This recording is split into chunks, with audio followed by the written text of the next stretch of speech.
I feel that a problem solver will always play an important and a pivotal role when it comes to a collaborative activity.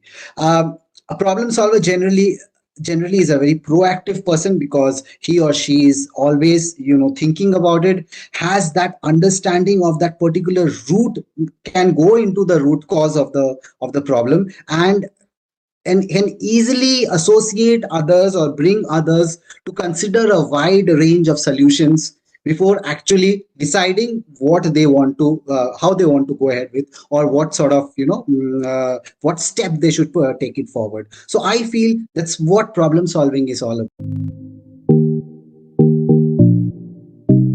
Welcome to the Learning Circle, the ultimate video podcast for educators and parents who want to unleash the full potential of children. Join us as we explore the fascinating world of learning with the help of thought leaders who will share their knowledge and stories with us. This is your host Kavleen Kaur, and I'm excited to take you on this journey. Get ready to be inspired, informed, and entertained. What is one piece of advice you would give to a new teacher who is starting out in this teaching profession?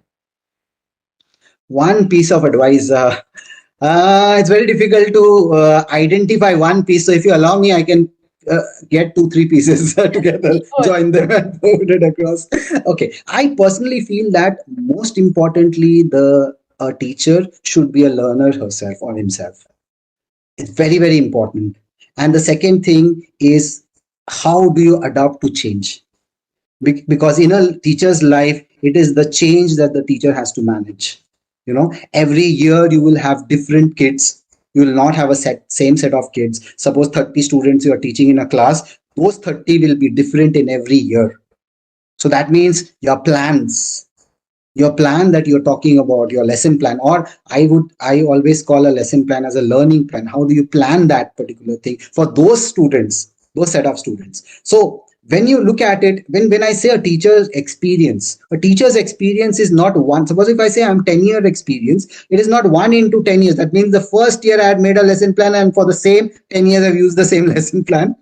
It doesn't work. So every year it keeps and changes. So change is another thing that we should learn with this. And as I was sharing with you the other day, change always comes with a conflict. So we should know how to do a conflict resolution also. And the third most important thing is to love your learner. It's very important. Love your students. And if you do not when I say love your students, how well you're connected to them. Okay, I have a very cliched saying. In fact, people who know me, they'll just get bored if they listen to me again. That is, it should not be operation successful, but patient dead. That should never happen. That means you have told me to complete the syllabus. I've covered the syllabus. I don't know about the students. That should never happen. Right. So when I'm saying love for student, that means how well you're connected. Books and concepts, and they will all go topsy-turvy if you do not have a connect with your students. That is most important aspect. So out of multiple, if you want me to select only one, this one is how well you love your students and how well you are connected. If you can be that, your job is done. You look at it like Dr. Abdul Kalam, he talks about in almost every lectures. I have heard him number of time live also. He has talked about his teacher, Mr. Subramaniam. When he was in 9th standard student, he had taken him to the shores of Rameshwaram and taught him how the trajectory movement, they were teaching them, I think 11th standard, if I'm not mistaken. So he showed him through the, seagull. When the seagulls were flying, he showed them how the trajectory movement happens. So you're talking about way back in 1950s or 40s when he was a student at that point of time. So he remembered his teacher till the last, So you see the teacher's influence. And when can that happen? When there is a connect.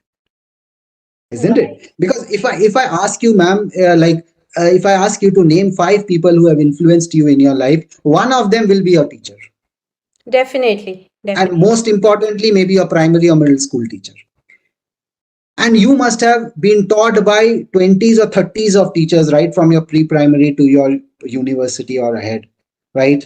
But you will remember that one person who has actually, brought in, and that person might have not been knowing about the fact that he or she has influenced your life.